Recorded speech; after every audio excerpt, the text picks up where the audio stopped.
Salam sejahtera untuk kita semua. Dalam kehidupan sehari-hari, tentu kalian sering mengamati suatu objek. Misalnya mengamati objek pemandangan bukit kelam, kegiatan pramuka di sekolah, ataupun kegiatan kemah, serta kegiatan-kegiatan lainnya. Baiklah, pada pembahasan kali ini, saya akan menjelaskan teks laporan hasil observasi. Tahukah kalian yang dimaksud observasi?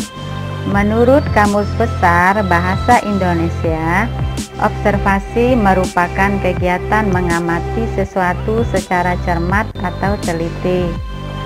Hasil kegiatan observasi ini sering dituangkan dalam bentuk teks yang sering disebut teks laporan hasil observasi. Teks laporan hasil observasi adalah teks yang berisi penjabaran umum atau melaporkan sesuatu berupa hasil dari pengamatan. Teks laporan dalam bahasa Inggris disebut juga report.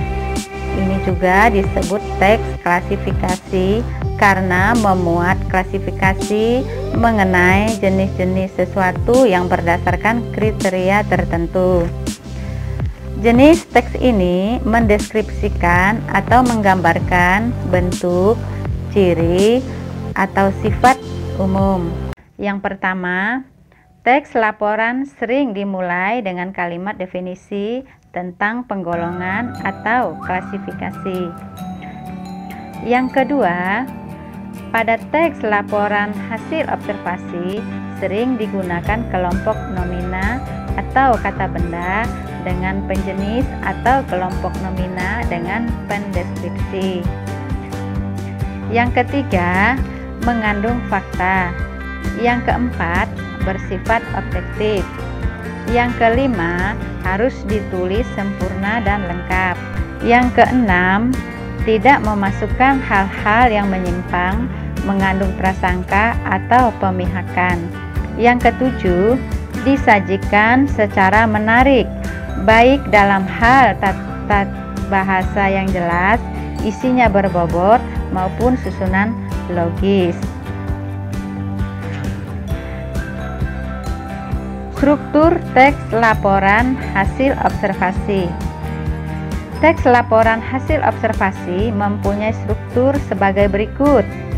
Yang pertama, pernyataan umum atau klasifikasi. Yang kedua, anggota atau aspek yang dilaporkan yang terdiri dari deskripsi bagian dan manfaat. Pernyataan umum atau klasifikasi merupakan pembuka atau pengantar mengenai hal yang akan dilaporkan. Pada tahap pembukaan disampaikan bahwa objek atau gejala yang diobservasi dapat diklasifikasi berdasarkan kriteria persamaan dan perbedaan, atau hubungan antara kedua unsur yang membentuk frasa tidak berstruktur subjek predikat atau predikat objek, atau sering juga disebut gabungan kata yang mengisi salah satu fungsi sintaksis di dalam kalimat. Yang kedua, sinonim dan antonim. Sinonim adalah pertalian dua atau lebih yang memiliki makna sama atau hampir sama.